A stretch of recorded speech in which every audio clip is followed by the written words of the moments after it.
Naigagala ko na nga tong alaga kong mga aso dahil nga nakabili na ako ng bagong stroller nila. Matagal ko na rin plano bumili ito kasi nga para safety purposes kasi nga dito sa labas namin talaga namang maraming aspin at saka maraming pupo ng aso. At ang nagustuhan ko nga rito affordable siya at saka madali lang siyang i-assemble. Sobrang easy kahit kayo kayang-kaya nyong i-assemble to. At pinag-iisipan ko na nga rin kung magpapag-giveaway ako nito dahil nga December na rin. Dun sa mga nakapollow sa atin dito sa ating YouTube channel, nagla-like, share at saka nagko-comment.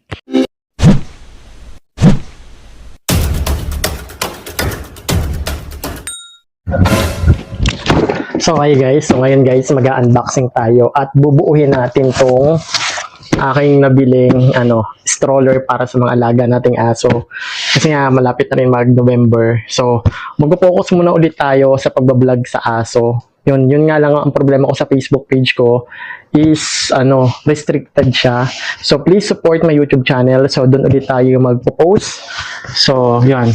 Papakita ko sa inyo to guys. So maganda rin to. Lalagay ko na lang sa description box sa YouTube natin kung saan kayo pwede makabili nito. At sa Blue Apps naman, lalagay ko na lang sa comment section yung link para naman maka-order kayo sa Orange Apps. So ito guys nung in-order ko siya sa Orange App, mga 1 week bago siya dumating. So kailangan nyo mag-antay. Medyo matagal yung kanyang dating. At meron to iba-ibang kulay guys merong blue, black. So kayo na bahala mamili kung ano yung prefer nyo. Ito yung gulong. Yeah. So meron siyang gulong sa mga alaga nating aso. Kasi dito sa amin guys, marami kasing aspin, kaya bumili ako nitong stroller kasi para mailabas ko rin sila. Kasi yung isang aso namin namatay kasi, si Ashcot, dahil hinabhab siya ng aspin, pinagsasakmal siya ng aspin. Hindi kasi nakakulong yun. So ang nangyari nung nakalabas sa gate yun, pinagsasakmal siya hanggang dinala namin siya sa vet. Tapos naman siya umokay. Tapos yun, kinabukasan hindi na siya naka-survive. Kaya napabili na lang ako ng stroller para makapag-stroll kami. So ito yung laman guys. Tapos meron siyang gulong. At kakapaligo ko lang sa mga alaga natin. At saka nga pala guys, kung bago pa lang kayo dito sa aking YouTube channel na Chitsupo Families, please support, subscribe, at huwag niyong kalimutan na i-hit ang notification bell icon on para ma-notify kayo sa mga susunod nating panibagong video na gagawin dito sa ating YouTube channel na Chitsupo Family, Dogs Caring Tip. At kung meron kayong question or suggestion, mag-comment lang kayo dyan sa ibaba at sasagutin natin yung mga question nyo sa abot ng aking makakaya. And then please, follow nyo na rin ako sa aking TikTok, bago kasi yung TikTok natin na Janwy, sa Facebook page Chitsupo Family at saka Janwy. Yung nabili ko pala gray yung kulay. Actually, gulong na lang yung ilalagay nyo kasi naka-assemble na siya.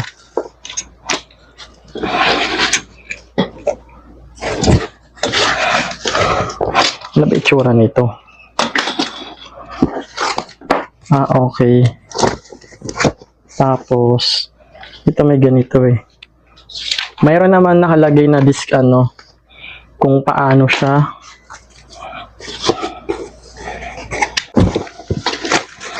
Kailangan.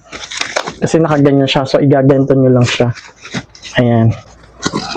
Tapos, naka lang pala siya. Alam niyo parang sticker. Ganon. Tapos meron siyang foam. Itong foam na to, dito lang yata to. Sa loob. Yan. Tapos meron na rin siyang clip para kapag merong lace yung aso nyo, i-clip na lang siya. And dito sa likod, zipper yung gamit.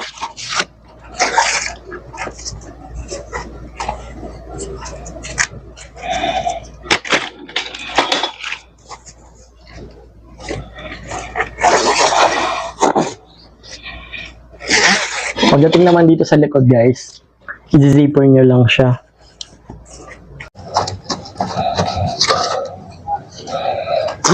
Ayun.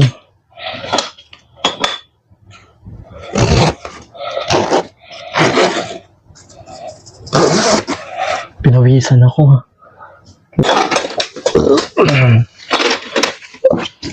Ganito lang pala siya. So, ayan. Zipper din pala to. Pagdating sa gulong, madali na lang to. Tusok-tusok na lang to. Yung may brake,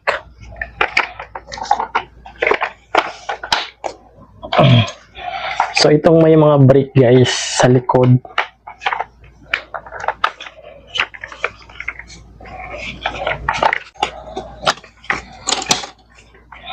Yun.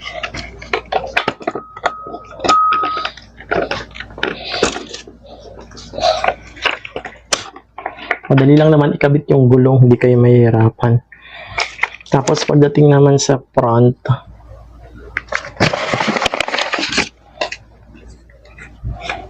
kailangan yata sa harap.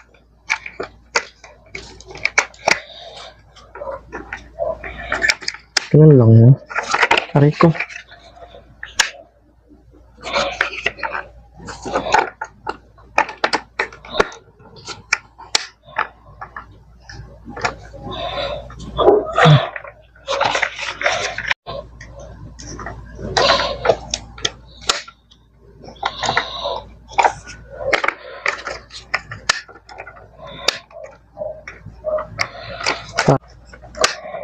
Hindi siya nakapix.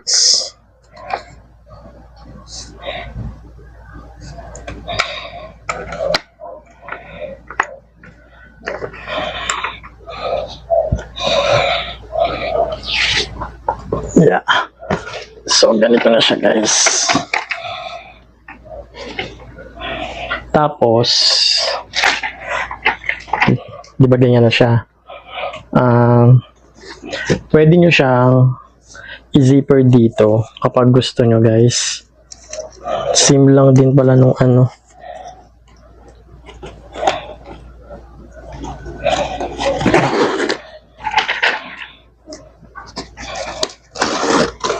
More on zipper lang siya. Na-zipper na rin natin dito. Ayan. Meron siyang compartment sa ilalim. Tapos meron siyang nagalagay ng dogo. And ganito yung itsura niya. Ano pa ba yung mga function nito? At meron din tayong lalagyan ng... Saan ba to?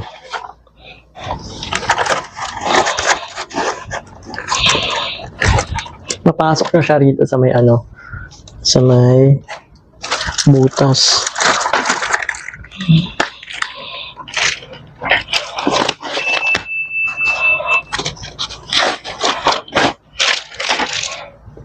Social. Parang baby. So, ganito na itsura niya, guys. Yan. Ganito. Gusto mo? Ayan o. Yay!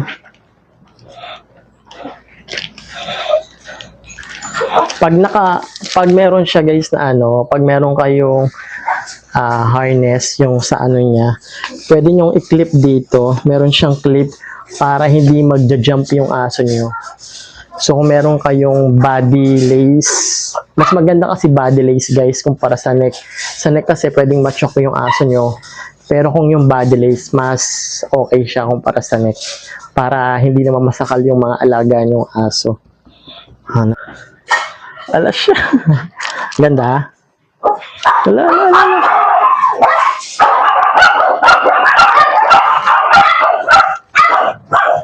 Ganda. Practicein na natin sila.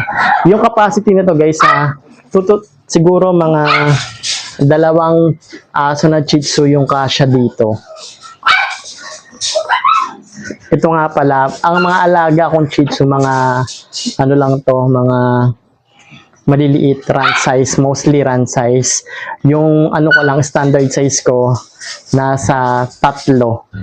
And the rest, puro run size. Ayan.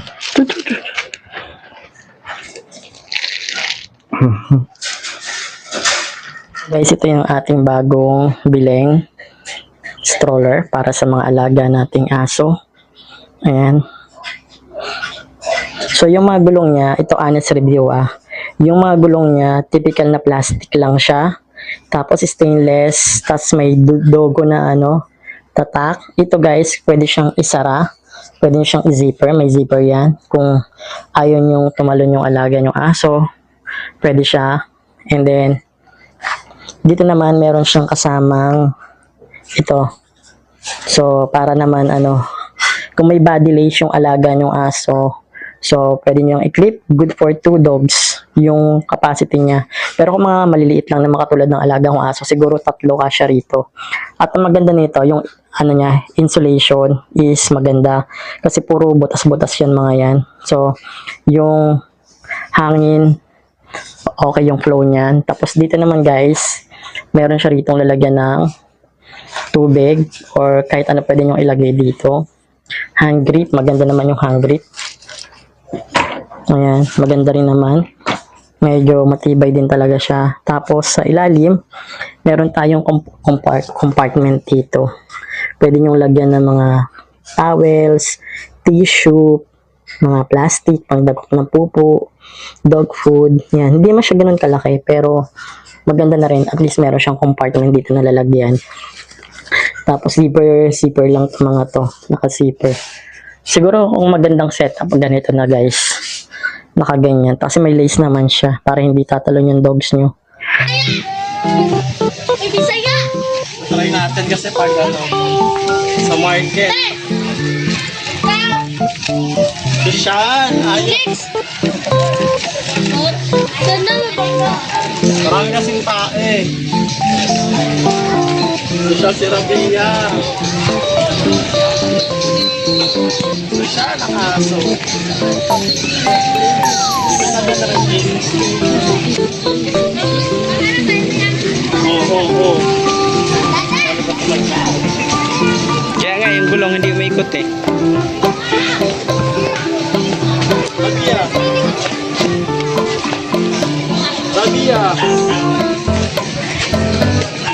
Social pang Yamani na order.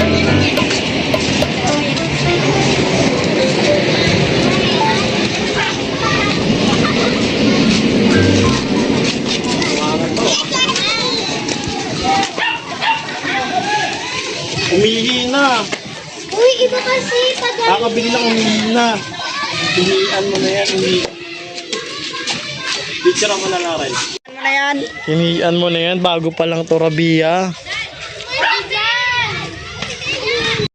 And that is for today's video guys. So, kung gusto nyo ng ganitong stroller pang pets para sa mga babies nyo, andyan sa my description, dyan ko na lang ilalagay yung link para mapunta kayo sa store na binilang ko. So, mura lang to at maganda rin naman to pang gala-gala. So, if you like this video, so don't forget to subscribe at huwag nyo kalimutan na i-hit ang notification bell icon on para ma-notify kayo sa aking mga bagong i-upload dito sa aking YouTube channel. At saka nga pala guys, nag-iisipan ko na rin kung magkapag-giveaway ako this coming December. I-comment nyo na lang dyan guys kapag gusto nyo, comment nyo yes at yon, pag-iisipan natin at pag-iipunan natin. Yun lang, thank you for watching and see you on my next video guys. Bye bye.